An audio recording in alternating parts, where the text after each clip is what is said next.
Together, growing in faith, changing communities. Makadunyiswe uJesu Kristo. Ngegama likaYise benendodana nomoya ocebileyo. Umusa wenkosi yethu uJesu Kristo, uthando likaNkulunkulu uYise, ubuzalwane ngomoya ocebileyo makube kini nonke.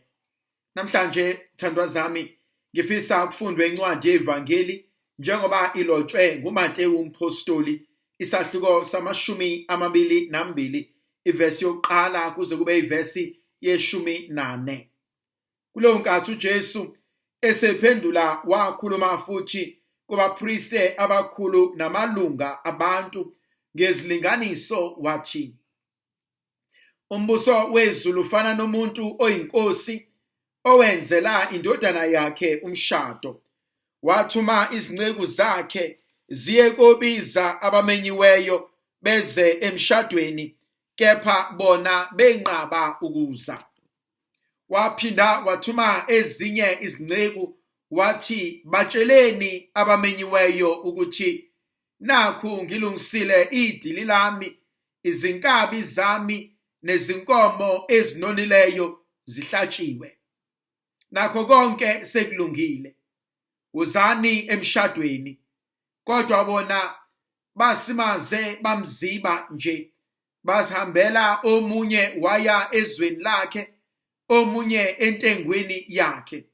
Abanye-ke babamba izinceku zakhe, bazichapha ngenhlamba bazibulala. Yathi ukuba izwe lokhu inkosi, yathukuthela yathumela impi yayo, yababhubhisa labo babulali, yashisa umuzi wabo. Yabisithi ezincekweni zayo, umshado kambe ulungile, kanti abamenyiweyo abafunanga ukuza. Ngakho-ke hambani niye ezinhlanganweni zezindlela, nimeme bonke eninobafumana beze emshadweni. Zaphuma-ke izinceku zayo, zaya endleleni, zaqoqa bonke ezabafumanayo, ababi nabahle. Wagcwala-ke umshado yizimenywa. Yabisingena inkosi izobona abamenyiweyo, yabona khona umuntu owayengembethe ingubo yomshado. Yabisithi kuye, mngane, ungene kanjani lapha ungenangubo yomshado na? Wathula. Yabisibiza inkosi izinceku zayo, mbopheni izandla nezinyawo, nimlahle ebumnyameni obungaphandle, lapho koba khona ukukhala nokugedla kwamazinyo. Ngoba phela baningi abamenyiweyo, kanti bayingcosana abakhethiweyo. Thandwa zami, iyangithinta le ndaba. uJesu usaqhubeka ukhuluma ngezilinganiso, kodwa namhlanje ukhuluma nabaFarisi, akhulume nabapriste namalunga amadala. Khuluma ngabantu asebemkantshubovu, khuluma ngabantu asebeyibonile impilo, khuluma ngabantu abaqondayo izinto. Kwesinye isikhathi thandwa zami, kuyavuka kumina ukuba kuningi uNkulunkulu asambulele kona empilweni zethu. Miningi iminyaka esesiphilile, ziningi imangaliso esesizibonile. Aze athi uJesu evangelini, lokho kwenzeka kunina, lezimangaliso enizibukayo, ukube bezenzeka kwabanye, ngabe kade baphenduka babuyela kuNkulunkulu. Ziningi izinto ezinhle uNkulunkulu azenzile kuthina, ayilungisile empilweni zethu. Kodwa umbuzo omkhulu, impilo yami ike yakwazini ukuguquka? Ngikwazile yini ukuthembeka kuNkulunkulu? Yonke leminyaka esengiphilile, zonke lezi zibusise ngiphile ngaphansi kwazo, ngike ngakwazini ukuphila impilo yokuthembeka kuNkulunkulu. Namhlanje uNkulunkulu uvusa indaba ejulileyo. Ukhuluma ngomnini inkosi efuna ukushadisa indodana, ebese mema abantu ukuthi abeze kulomcimbi. Angike ngithi ukubeka okuyindatshana as a background endabeni yomshado kwaIsrael. Kwakuthi kusasela isikhathi eside, inyanga, lona ozoshadelwa noma umndeni ozoshadisa uthumele izimemo. Abantu bayoyithola lezo imemo kusanesikhathi. Kodwa kuyothi mase kulungile, ebese kugijima izigijimi ziyosho ukuthi konke sekulungisiwe, konke sekumi ngohlelo. Lento ingithinta mangibuka kuNkulunkulu. Ziningi izinto azenzile eziyisimemo sokuba ngisondele kuyena. Kwesinye isikhathi I've taken God for granted. Ziningi igameko esengidlule kuzona, ngasinda kuzona, hayi ngokwazi, hayi ngokuqonda, hayi ngokuhlakanipha. Bengiswele amehlo abukayo abukisise. Bengiswele amehlo abukayo abuze, bengiyini mina Nkosi? Nomuzwa kwethu bewuyini ukuba ungangithanda kangaka? Thandwa zami, bangaka abantu abangavukanga namhlanje? Bangaka abantu abalele emakhazeni namhlanje? Bangaka abantu abangakwazi ukuvuka baye emsebenzini ngoba mhlawumbe izolo bekusuku labo lokugcina besebenza? Bangaka abantu abaqhuqwa amakhaza emnyango? Bangaka abantu abalale bengadlanga? Bangaka abantu abangazi mabevuka bazoyaphi, benzeni? Bangaka abantu namhlanje abashonelwe zithandwa zabo? Ezinye izinto siyazibuka sizidelele. Ezinye izinto siyazibuka singabi nayo inkonzo yokubonga. Namhlanje kuvuka kumina ukuthi bengiswele inkonzo yokuthi Nkosi, ngakho konke ongenzela kona ngiyabonga. Ngakho konke oyikho ngiyabonga. Ngibuka uJesu esimema, esinxusa, esondeza emseni wakhe. Le ndaba ithandwa zami ingithusa ngoba uthi mesethumele ukuthi konke sekulungisiwe. Athi inkabi seyihlatshiwe, athi namathola sehlatshiwe, obekade kukunonophaliswa, kukhuluphaliswa, sekulindele nina ukuba nizodla edilini. Kodwa bayenqaba, bathi abanomtshela ukuthi sibhizi, abanomtshela ukuthi sinamanye ama-plans. Uthi obhala kahle encwadini engcwele uthi umuntu uyahlela kodwa uNkulunkulu uyadala. Baningi ithandwa zami ebebeyitshela ukuthi namhlanje ngale nyanga, ngalonyaka bazobe sebenza ukuthi nokuthi, kodwa kwenzekanga.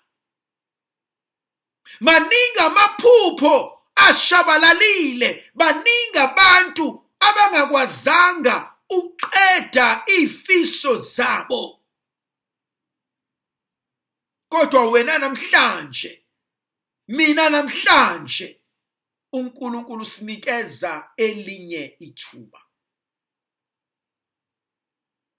Labantu banqaba uNkulunkulu ebabiza ngoba siyayinqaba inkonzo yokulungiswa nokulungiselelwa. Kwesinye isikhathi sizibona singcono kunoNkulunkulu. Hayi mina angikufuni lokho. Hayi mina vele anginendaba. Uthi mesethumelile yangithinta lenkonzo. Uyathumela bayanqaba. Aphinda athumele banqabe.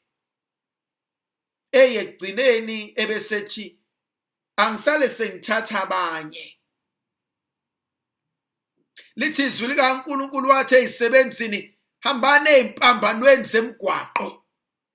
Noma obani enibatholayo ke manje ngoba lokudla enginakho angikwazi ukuba ngikumoshe. Ithina ke labo. Mina ngiyayibona kule nkonzo. Thina sanika umusa owawungasifanelanga. Sanikwa igrasiya elalingasilungele. Sabekwe endaweni ngoba umnikazi wendaba wanqaba. Zazikhona insizwa nezintombi ezazingcwele kunathi. Zazikhona insizwa nezintombi ezayihlakaniphile kunathi. Zazikhona insizwa nezintombi ezayizalwa emzini engcono. Zazikhona insizwa nezintombi ezayingawenza kangcono umsebenzi. Kodwa uNkulunkulu uthathe okungelutho.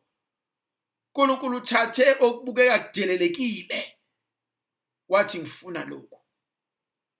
Thandwa zami, inkonzo esibizelwa kuyona inkonzo yokuhawukelwa. Eyokuqonda ukuthi lesihlale ngihleli kusona asingifanele kodwa ngifumene umusa. I'm not worthy to be umzali wakho. I'm not worthy to be ingane yakho. I'm not worthy ukuthi bengahlala kulesihlalo ngithetha amacala, bengahlala kulesihlalo ngisondeza abantu bakaNkulunkulu, bengahlala kulesihlalo ngelapha imphefumulo, bengahlala kulesihlalo ngesula inyembezi, bengahlala kulesihlalo ngibasize ekuguleni kwabo. Kodwa sifumene umusa. Baningi ababengakwenza kangcono kunathi. Baningi abangcwele, baningi abahambe ngobuqotho, baningi abalungileyo, kodwa uNkulunkulu usinika umusa. uNkulunkulu ngithembile ukuthi ngizomkhulisa kahle lo mntwana. uNkulunkulu ngithembile ukuthi ngizohlala kahle kulomshado. uNkulunkulu ngithembile ukuthi labantu engiyimeneja kubona ngizobasiza. uNkulunkulu ngithembile ukuthi laba engiwusupervisor kubona angeke ngibahlukumeze. uNkulunkulu ngithembile. Can I live up to that? uNkulunkulu uthembile. Hayi ngoba naku ngifanele. Lithi izwi likaNkulunkulu liyangena inkosi. Thimi ingena inkosi sekugcwele endlini. Kuyadliwa manje. Kodwa ibono yethu ongayigqokile ingubo yomthimba. Uthi mngane ngene kanjani ungayifakanga ingubo yomthimba? Hleli kanjani endaweni obawazi ukuthi ayikufanelanga kodwa wangazama ukuzilungiselela yona? Yazi khona abanye bethu esithi sesibekiwe namakhosi, sahluleka ukufunda ukuhlala namakhosi. Khona abanye abantu abayidibhizela bona izinto zabo ngolimi lamje. Sengakhulumela futhi nginomlomo manzi. Ngenhliziyo yabembi, ngomona, ngesenzo. Uyambona umuntu othene izimali zonke aphinda ntshontshe. Axoshela umtshontshe. Umbuzo ukuthi bani le mali oyintshontshayo awuyidingi nje. lo mshado owuchithayo, lo muntu owuchitha naye akanalutho. Wayibulala wena mntaka baba, kwenze njani? uNkulunkulu kunenkonzo athi kuthina khona okuningi obengasifanele, kodwa mase sifikile asifunde phela ukuthi kwenziwa njani. Indlovukazi yezulu ayibe nathi, mayisibusise sivikele isikhanyisele, sinxusela amandla negrasi elivela kuNkulunkulu uSomandla uyise benendodana nomoya ocwebileyo. Amen. Ngiyakhuleka kuwe Nkulunkulu wami, ngiyakuthanda ngenhliziyo yami yonke. Ngiyakubonga ngoba ungilonde kulobu busuku. Konke engizakwenza namuhla ngizokwenzela ukukudumisa nokukuthanda wena. Konke ukuhlupheka ongangivelela ngizokubekezelela ngenxa yakho, ngihlawule ngakho izono zami. Ngithanda ukukuzuza iziyekelo ezizuzeka ngemikhuleko nangemisebenzi yami. Baba Nkosi, ngilonde futhi nanamuhla. Ulonde nabo bonke ngifanele ukubakhulekela. Ungisize ngixwaye konke ukona. Sicela ngeNkosi yethu Jesu Kristu indodana yakho ephila ibusa kanye nawe nomoya ocwebileyo, ninguNkulunkulu munye izikhathi ngezikhathi. Amen. Mangahlemelise uNkulunkulu uSomandla nilondoloze anivikele nina nezithandwa zenu ngegama likaYise benendodana nomoya ocwebileyo. Amen.